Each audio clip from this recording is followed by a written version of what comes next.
Hello, hello, hello, and welcome to another episode of She Talks Business. Today, we are going to talk about list building.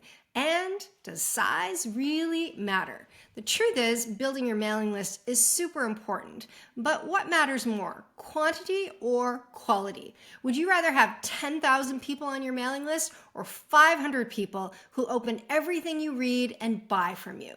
I'm going to guess that you would probably rather have the latter. On today's episode, we're going to talk a little bit about list building because it's getting harder and harder to build your mailing list. So I'm going to share some strategies that you can use to build yours. We're also going to talk about some approaches to building your business and building it with one new person on your mailing list at a time. So let's get started. The size of your mailing list really does matter, but quality matters way more than quantity. You need to have a list building strategy that is ongoing. It's not enough today to throw a little box on your website to say, subscribe to my newsletter and expect that people are going to want to hear from you. In today's world, you need some type of a compelling bribe to get people to subscribe to hear from you. And I'm going to argue you probably even need more than one. You need multiple inputs, multiple avenues where people can subscribe, download, be part of what you have to say. And if you're not thinking about list building on an ongoing basis, if it's just this one task that you did, you put it up on your website, you set it and you forgot about it, chances are your list is growing at a snail's pace. So building is only part of what you need to do. How many of you have ever opted in to a mailing list only to never receive a newsletter?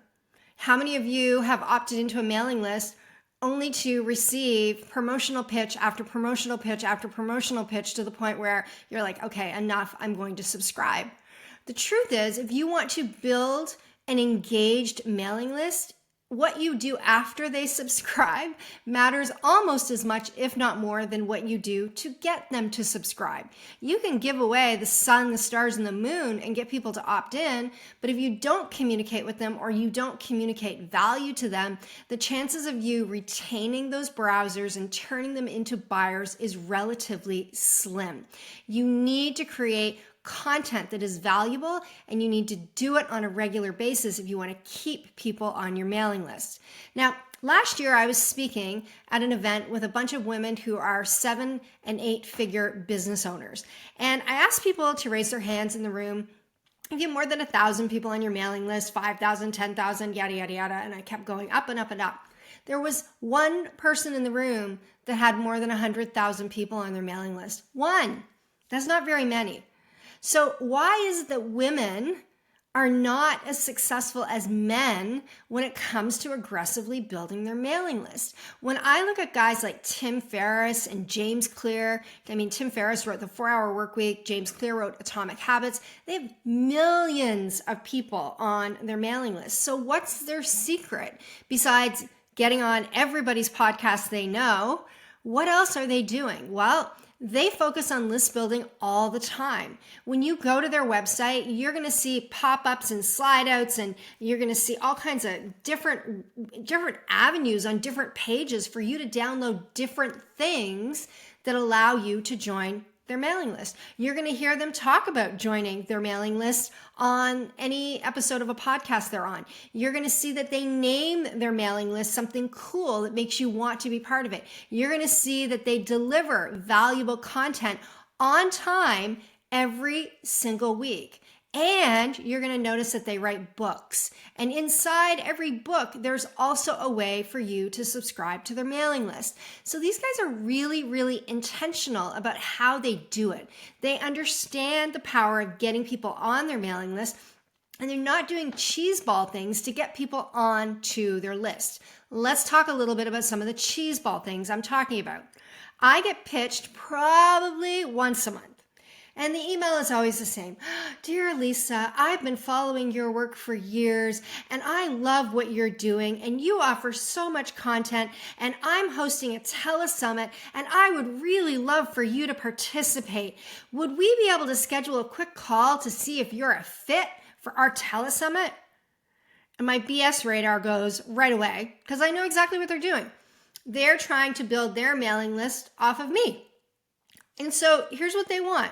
They want me to donate my time for free, my expertise for free. They want me to have a minimum number of people on my mailing list, which makes no sense because I actually have a pretty small mailing list, but I've got a pretty healthy size business. So if you look at the value per subscriber in comparison to someone who has a large mailing list, that's a little bit of a miss. But here's the other thing they want me to do. They want me to promote their event. They want me to email my list multiple times. They want me to share on social media all the stuff to help them build the list. These summit organizers are the only people that benefit from such an event. And I would argue that they probably don't really benefit that much, because when you have 10 or 20 people and they're all mailing their list and they're saying, hey, I'm going to be on this telesummit, why don't you register?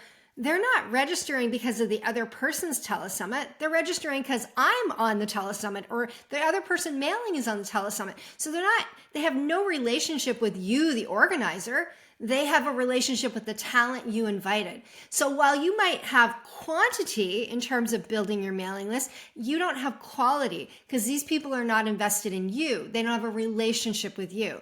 So I would caution you not to do things like that. You see the same thing happen with affiliate marketing. Now, I do a bit of affiliate marketing from time to time, but I will tell you, the only time I ever invite you to join something that somebody else is doing is if I know them, I like them, I trust them, I believe in the quality of the work that they're doing, and I think that you're going to get value from it. Otherwise, I'm not doing it because I don't want you to feel like I'm using you in some way to build somebody else's business and or mailing list. So you got to stop falling for some of the, I'm going to call them get rich quick schemes to build your mailing list, and instead get back to the basics and ask yourself, what can I do to create so much value that people actually want to hear from me? Is that such a bad thing that you create something worth opening? Who do you subscribe to today where you get an email and you actually open it and read it because you know there's going to be something good in it? There's a handful of people that I subscribe to, and I really like to read what they send out because I know it is good and I know that it's valuable. But the vast majority get a swipe. They don't get a tap. It's delete, delete, delete, delete, delete. There are some that every once in a while I'll check it out, but you got to be really good to get somebody's attention today. Nobody's walking around the internet going, hey, I need another newsletter in my inbox. Everybody's already distracted by social media and everything else that they have going on. So if you want to use your mailing list as a vehicle to turn browsers into buyers, then you better deliver quality. Otherwise, that mailing list isn't worth anything to you. The other thing that I think is really important is engagement. And I think engagement matters more than size because when people are engaged, they tell other people about you. When people are engaged, they hit reply and they interact with you. There's a lot of people today that have newsletters and they actually have do not reply return addresses because they don't want to hear from you. They don't want to engage with you. Now, I get it. You're somebody like Tim Ferriss and you've got millions of people on your mailing list. You can't respond to all the millions of people.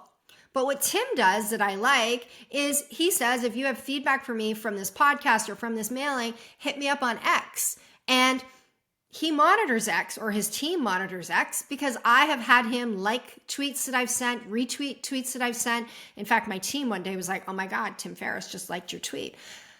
I do it on a regular basis because I'm an avid listener of his podcast and I read his newsletters on a regular basis. So I engage, but I engage from a place of having read the content and valuing the content. So are you making it easy for people to engage with you? And are you interacting and engaging back? Are you creating at least the perception? Do I know if Tim Ferriss liked and retweeted my tweets? I have no idea. But I know it made me feel like he did, or it made me feel like somebody was paying attention. And that's how you want people who are on your mailing list to feel. You want them to feel like if they take the time to open up your email and read it and then hit reply and talk to you, that what they have to say matters. So I think engagement is highly underrated. And it's one of the ways that you can build a stronger relationship with people that you haven't even met in your life yet. So don't underestimate it.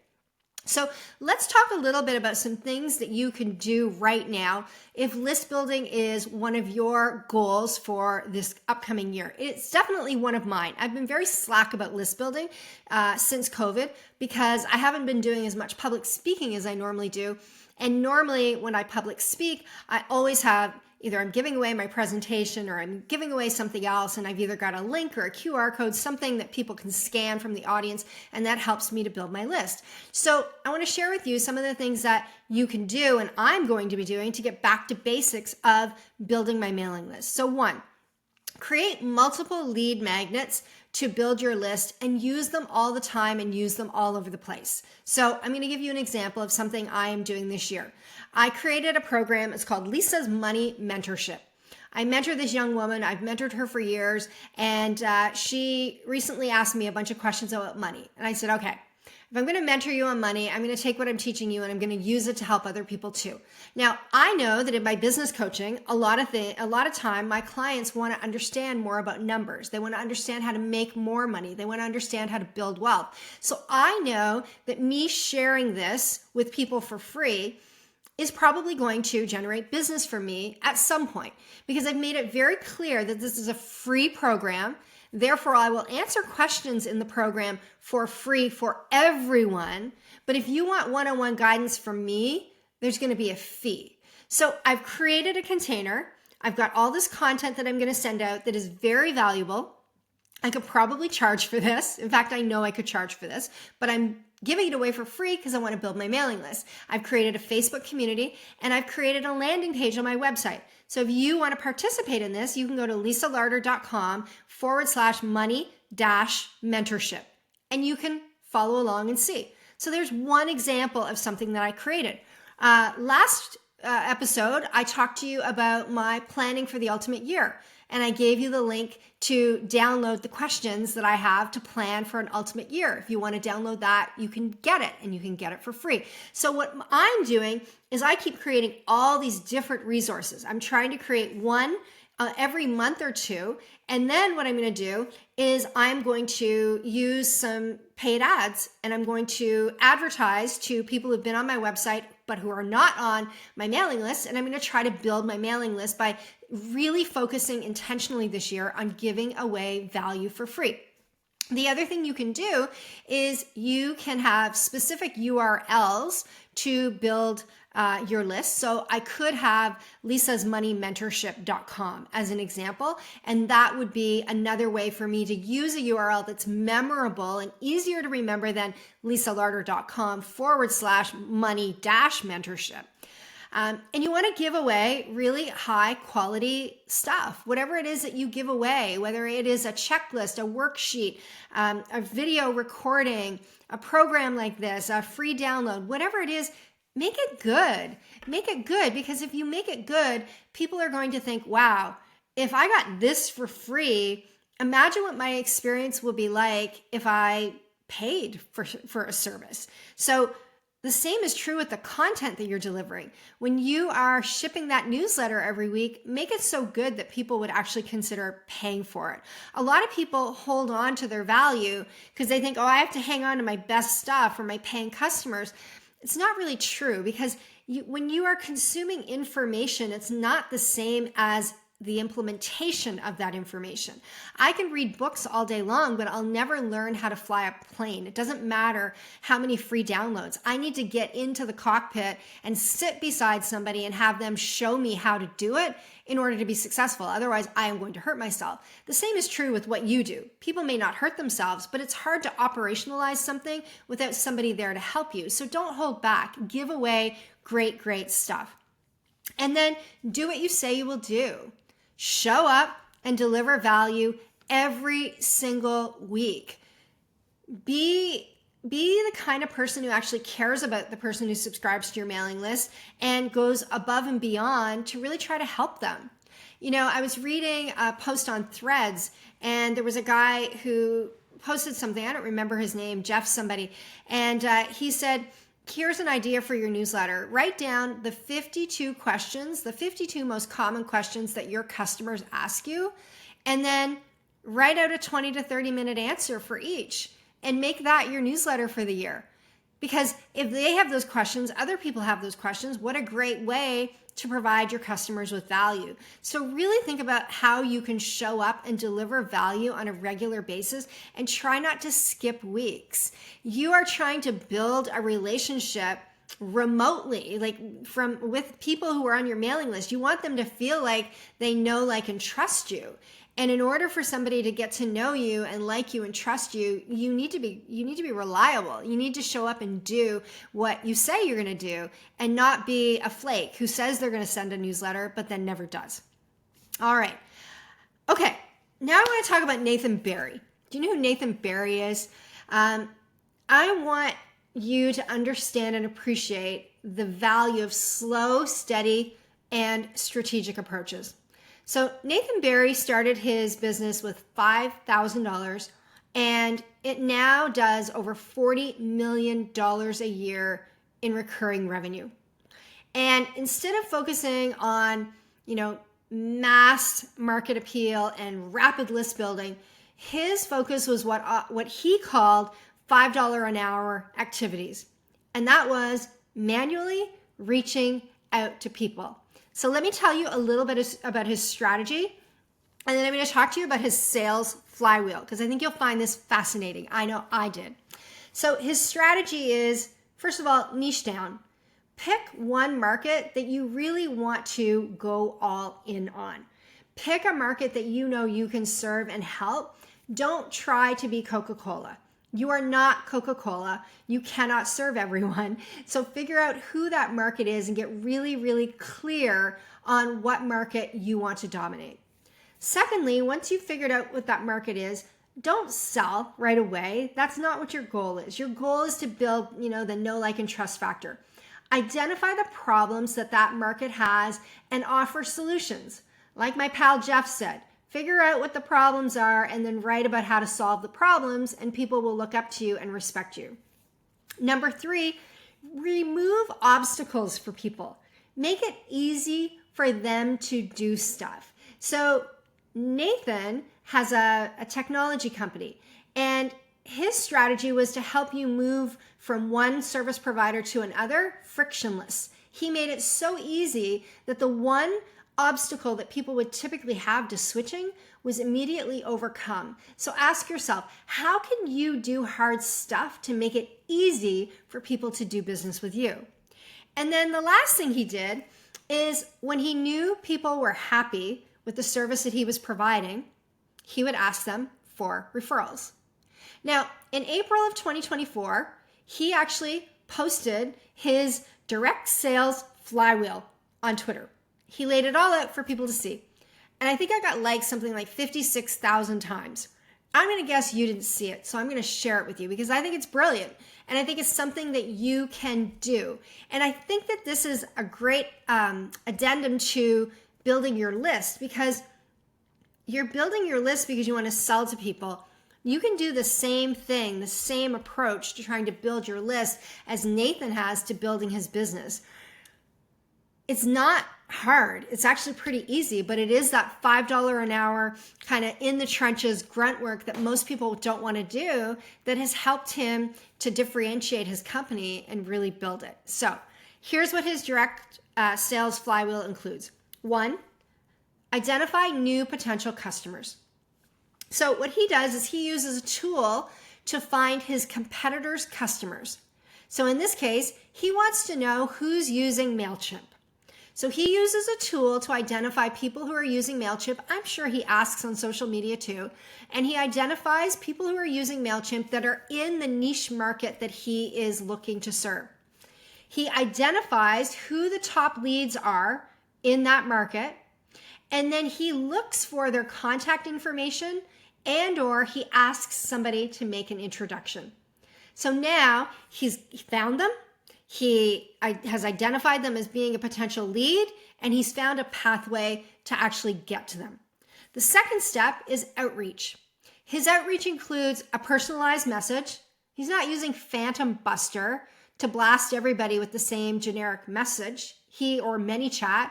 He's sending his own handwritten email or his own handwritten text, chat, whatever it is, to the individual.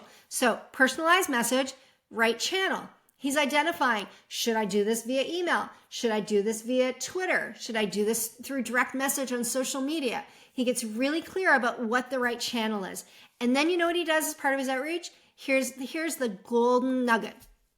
He says, I understand that you use MailChimp. I'm doing some research. Would you mind sharing with me what it is you dislike about MailChimp? What doesn't MailChimp do that you wish it could do for you?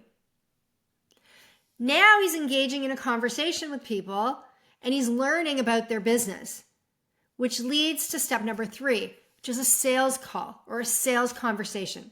And during that sales conversation, he asks them more questions to understand their frustrations. And then he asks permission to demo his solution. And this is where he shows them ConvertKit. And he explains how he has built ConvertKit to fix every single problem that users experience with MailChimp.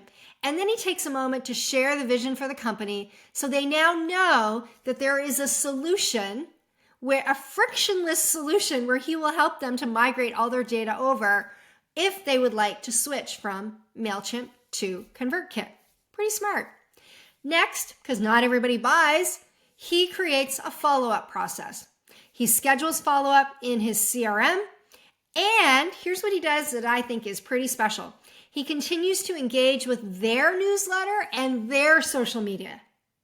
Okay, when was the last time you looked at your mailing list to identify who are the people that open every single mailing from you? And when was the last time you subscribed to their mailing list or you made sure you were following them on social media and you actually engaged with them?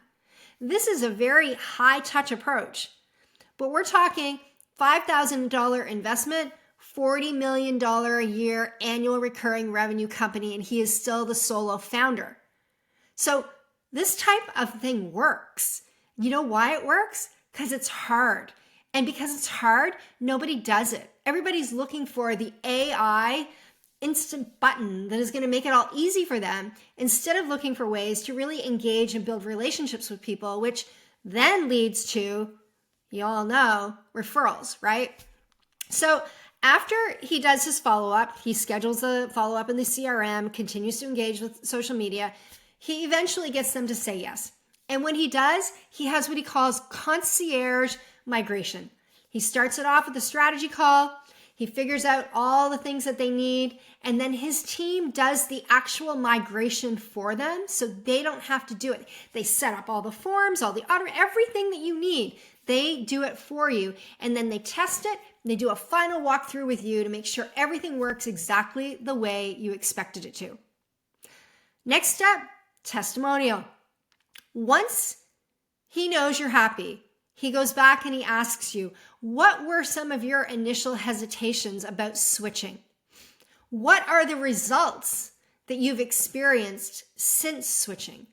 Now that he knows your hesitations have been overcome and you're happy and you're getting great results, it's the perfect time to say, who else do you know that could use this program?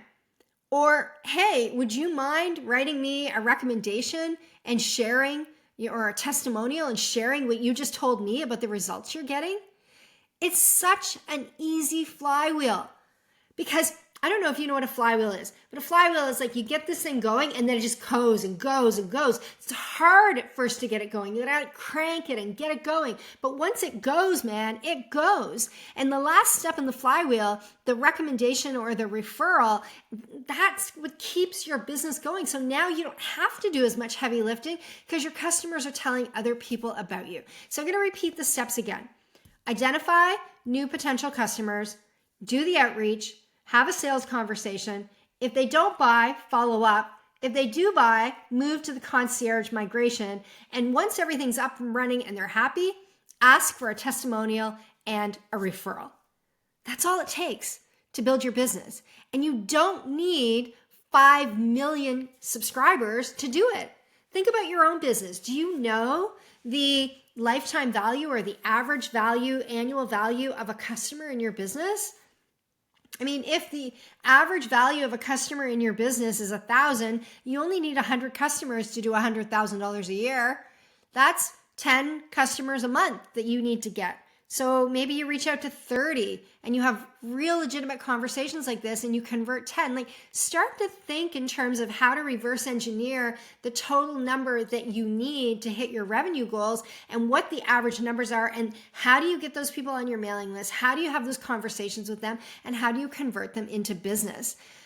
Building your mailing list is super important because a lot of people want to get to know you. They want to get to know your thought leadership. They want to hear what you have to say for a while before they actually make a purchase. I had somebody who purchased something from me at the end of 2024, and she's been on my mailing list for years. She doesn't even remember how she initially got on my mailing list, but she is a slow buyer. She is a fact finder. She's someone who wants to go through all the details before she makes a buying decision. You have lots of people like that on your mailing list, but I'll tell you something.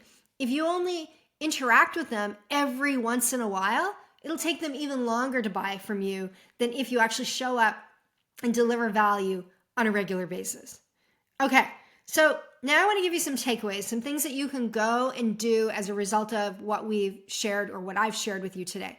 One, create a new lead magnet every quarter and promote it well. Share it on social media, throw some money at it, but create something every quarter. And I would encourage you to go back and look at maybe past programs or webinars or things you've done for customers before that you already have, that you could just, maybe put a bit of lipstick on and polish up and pretty up, and you could turn it into something free that is of value to people. I'm working on a bunch of different free things because for a few years, I ran a program called the Strategy Lab. So I've got tons of training content in there that I could give away for free or I could sell. So you don't always have to make something from scratch. Sometimes you already have it. It exists. You just need to resurrect it and do something good with it. Number two, audit your content. Go away and ask yourself, would you stay subscribed to your newsletter? Do you actually read your own newsletter?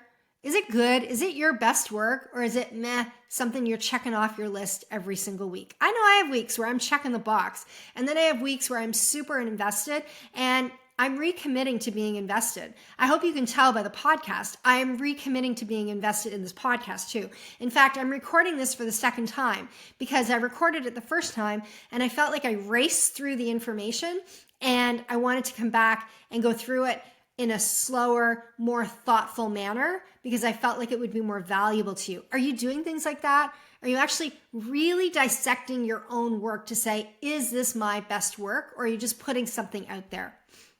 Number three, audit your list. Find out who opens your emails and who reads them and why they stay on your list. Audit your list and remove the bounces and the things that don't work. The people whose emails bounce or the people who haven't opened anything from you in 6 months, send them one last email and say, hey, I noticed you haven't opened an email in 6 months. We're doing some list hygiene. Unless you would like to stay, in which case click here. But our records show that you're not actively engaged anymore. Get rid of the people that don't care about what you have to say and fill it up with people who do care. Pay attention to your super fans. Be like Nathan. Subscribe to their newsletter. Follow them on social media. Engage with them from time to time. If Tim Ferriss engaged with my newsletter, I'd be blown away. I'd be like, OMG, really? Because I'm a huge Tim Ferriss fan. I listen to his podcast every single week. When he doesn't have a new one, I go back into the archives. If I actually thought he cared about me as a super fan, I'd be blown away. So who out there is your super fan? Who out there could you actually blow away by taking the time to notice and acknowledge them? You might be surprised. And then encourage your subscribers to engage with you. One of my favorite things to do when I send out my newsletter is a PS that says, hit reply and tell me this. And when somebody hits reply, it comes to me. It doesn't go to anyone else. It comes to me. So if you get a reply back, it's me. It's not someone else in my inbox replying for me. It is literally me because I want to engage and have conversations with people who are reading my newsletter and replying back to me. So those are a few things that you can do as takeaways that I think can help you to improve the quality of the content that you are creating and improve the quantity of the people who are actually paying attention to your content. All right, couple things. Sometimes listening to a podcast like this, you're like, oh my God, this is so easy. I'm going to go do it. And then you write it on your list and A week goes by and another week goes by and another week goes by. You're like, I got to create that new lead magnet. I got to get my list building strategy started. I haven't done it yet. I got to get an ad. And we have a hard time operationalizing our ideas on our own. So if you would like my help, that's why I created the Action Accelerator for 2025, which is a 90-minute one-on-one session with me where I can either help you with strategy or I can help you get something done. We can roll up our sleeves and get shit done. If you would like my help getting something done, feel free to reach out to me. You can reach me at lisa@lisalarter.com, or you can go to lisalarter.com/action-accelerator. That's lisalarter.com/action-accelerator, and you can read about what I'm offering there. Secondly, I know I mentioned it earlier, but if you want to know more about my money mentorship program, I highly suggest you go to lisalarter.com/money-mentorship. You can start this program at any time. You'll get the first email, you get the next one the next week. Like, it's literally built so that you start from the beginning and you'll join the community. You can ask questions in the community. And I think it's a really great program. But I want you to notice something. Do you notice what I just did? I just walked my talk. So I told you, if you want to build your list, you need to promote it. You need to talk about it. You need to share it. And so that's what I'm doing right now, is I'm inviting you to take the next step. If you like listening to my podcast and you're not on my mailing list, if you'd like to learn about money from me, then go to lisalarter.com/money-mentorship and register. You can opt out at any time if you're not getting the value that you want. And that is exactly what you can do if you're recording a podcast. That is exactly what you can do at the end of a piece of blog content. That is exactly what you can do when you share something on social media. Be shameless about promoting the free stuff that you're giving away. And be extra shameless if you know what you're giving away is so good, it can change somebody's life. And I know that my money mentorship is that good. So if you have something that you're that passionate about, you're doing people a disservice by not telling them about it. All right. Thank you for listening to another episode of She Talks Business. I hope you are enjoying the last couple of episodes. I feel like I took a little bit of a break in December, and I'm super excited about the content plan that I have and the things that I want to talk to you all about this year on the podcast. So thank you so much for listening. And if you got value and you've been a listener or a lurker for a while and you've never given me a review on your favorite podcast channel, or you've never clicked the follow or subscribe button, please do that. Because when you do that, it actually tells the podcast tools that the podcast that you have listened to is good. And that's how they end up showing up in the recommended section for other people. So it's a little something you could do for free that would be helpful for me. Thanks for listening, and we'll see you again next time. Bye for now.